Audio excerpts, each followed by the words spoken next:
deep learning and machine learning.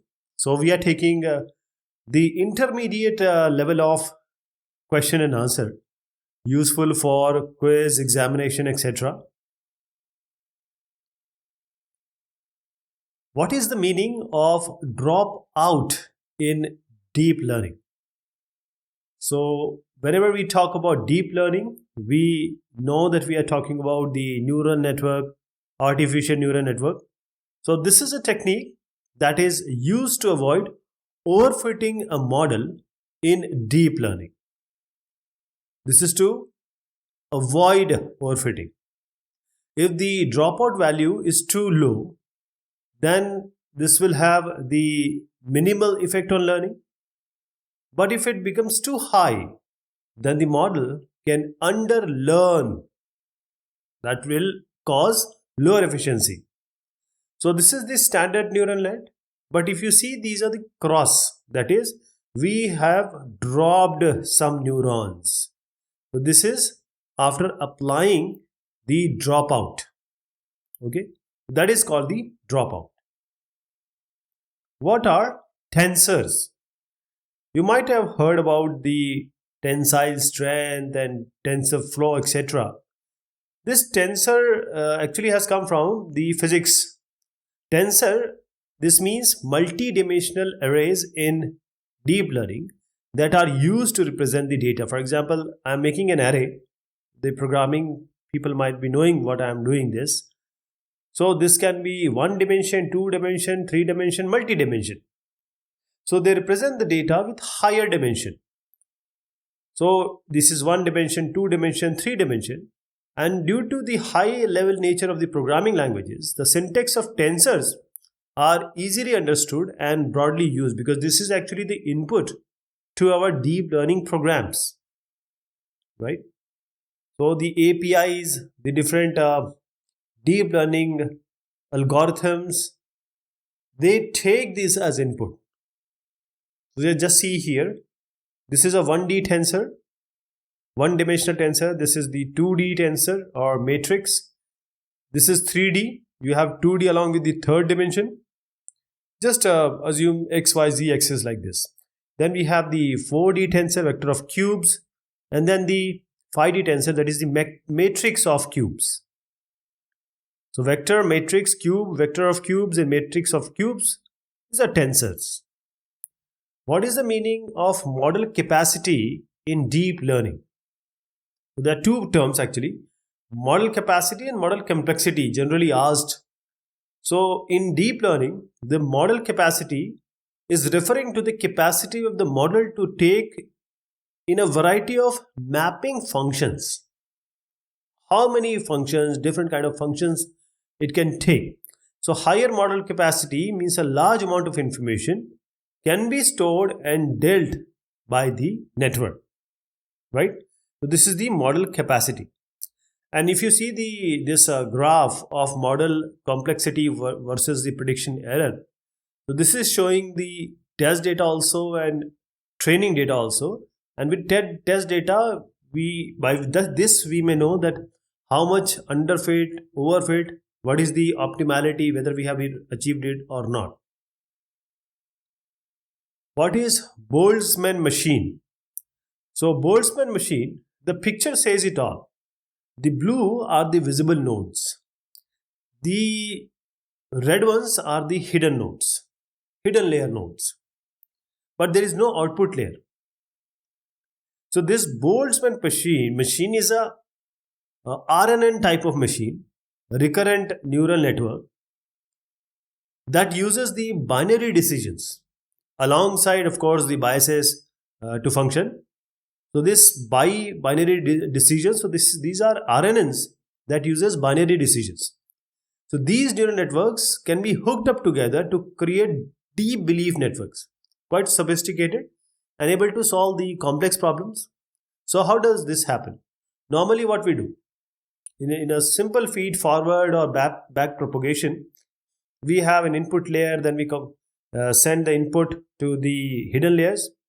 But if you see very closely this Boltzmann machine, every node is connected to other node. See here, every node is connected to another node. So the input layer and the hidden layer, that is the computational level and the values which are coming, the weights and the biases, everything which is computed, and this is how the machine learn by itself, making it better. What are some of the advantages of using TensorFlow? So TensorFlow is an API. I'll just tell you, this is an end-to-end open source platform. Open source, that is, you know the source, you can play with it, and this is a machine learning environment, you can say. It has an ecosystem environment of tools, libraries, and the community resources that helps developers easily build and also deploy the ML powered, machine learning powered applications. So what are the application areas of TensorFlow? You can build and train the machine learning models easily using very basic or intuitive high level APIs, like you can use Keras, which is the wrapper around this TensorFlow. You can train and deploy models in the cloud, on-prem, in the browser, or in device, irrespective of language you use. And quite powerful experimentation for especially research with a simple and very flexible architecture of TensorFlow. So let us just summarize what we have seen. It is flexible, high amount of flexibility and platform independence, and trains using both the CPU and GPU. Machine learning and especially the deep learning involves sometimes GPU. Supports auto differentiation and its features, handles thread and asynchronous computation easily. And thread means, these are lightweight processes. Open source and has a large community. What is a computational graph in deep learning? So, not even in the deep learning, computational graph by itself is a different entity in mathematics, in discrete mathematics, etc. So, computation graph is a series of operations that are performed to take in inputs the mathematical computation and arrange them as nodes in a graph structure. So it can be considered a way of implementing mathematical calculation into a graph. So for example, you have A plus B. So this helps in parallel processing and provides high performance in terms of computational capability. So A plus B can be written like this, but just to make say a somewhat complex, this is an expression, ax square plus bxy plus cy square. So this is x now squared, y now squared. Then you have x squared has to be multiplied by a, y squared has to be multiplied by c, and then b has to be multiplied by x and y, and then they have to be added.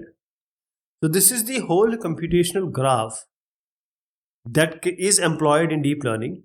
And as I said, that it helps in parallel processing and provides the high performance in terms of the computational capability. As you see, this particular expression is being computed. What is a CNN? CNN stands for the convolution neural network. So these networks that are used to perform the analysis on images and visuals. So just assume that this is a small image, say 28 by 28 or 30 by 30. Now these are the input neurons. How many numbers of neurons? Just take a proper number so that we can multiply 30 into 30. That is 900. 900 inputs. So that will be very difficult to handle by the artificial neural network. That is why we have the convolution neural network. So these class of neural networks can input a multi-channel image and work on it easily.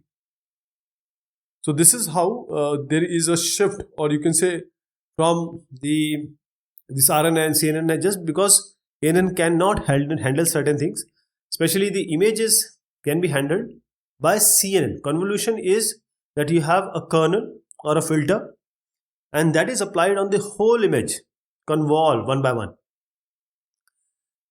So this is, as I said, These classes of neural network can input a multi-channel image. Just understand that this by a picture.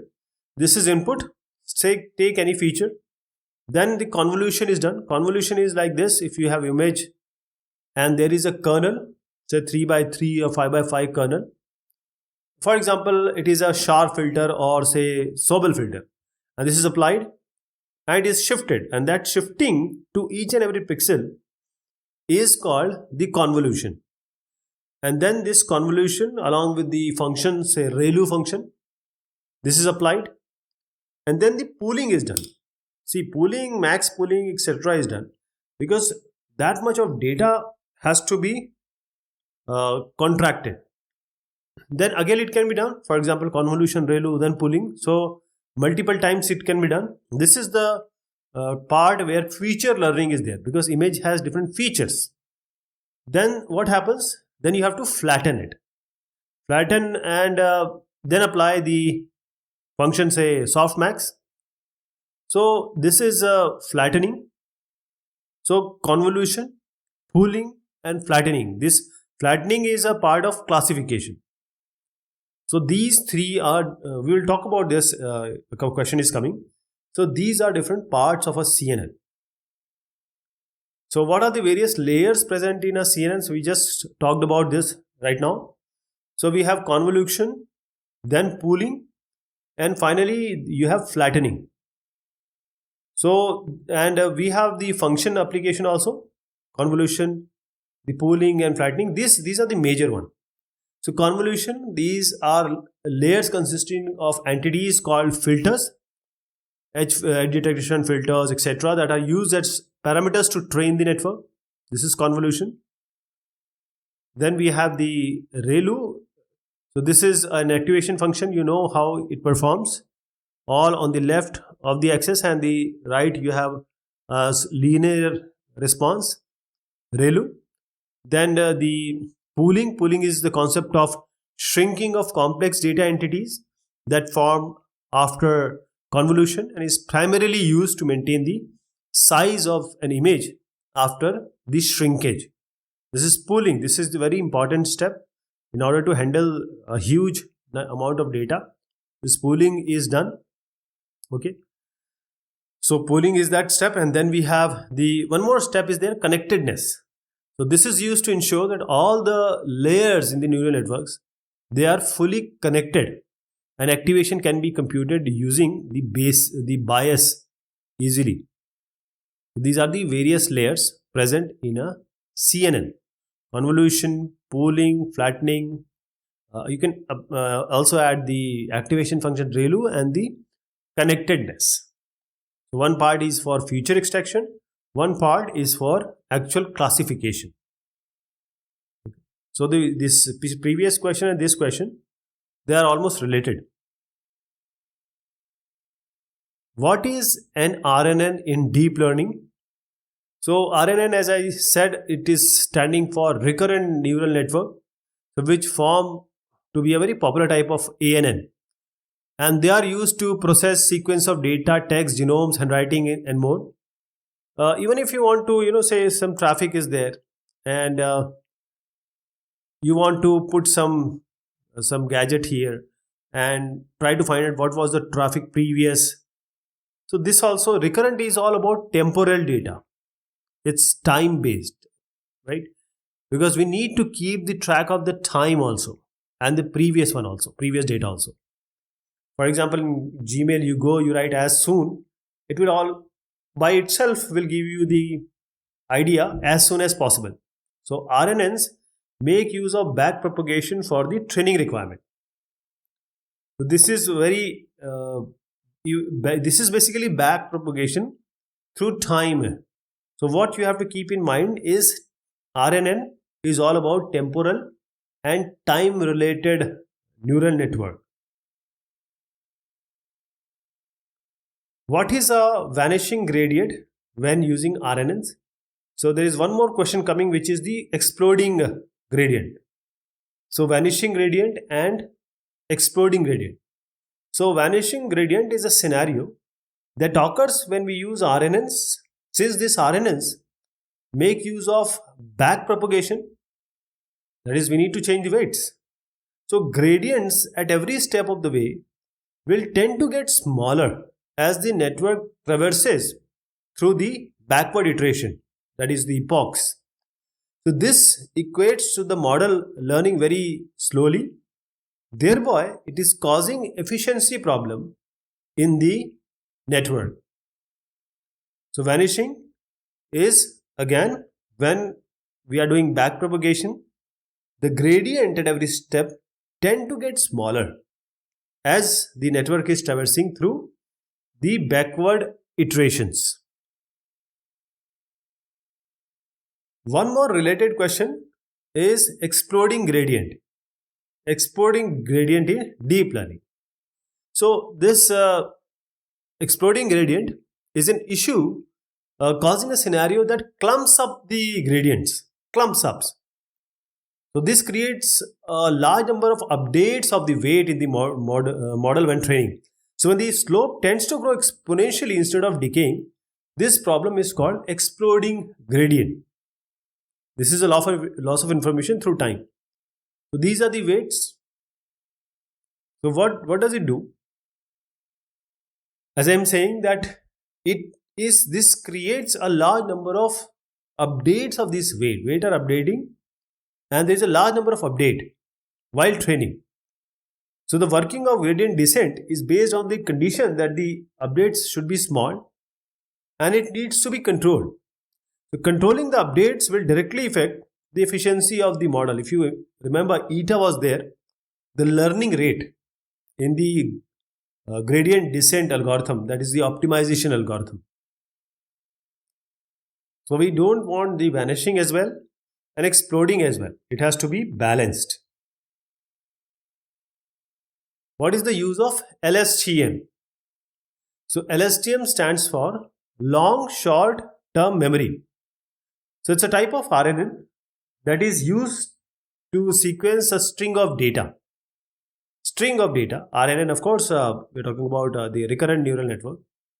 So LSTM, so it consists of a feedback chains that gives it the ability to perform like the general purpose computational entity.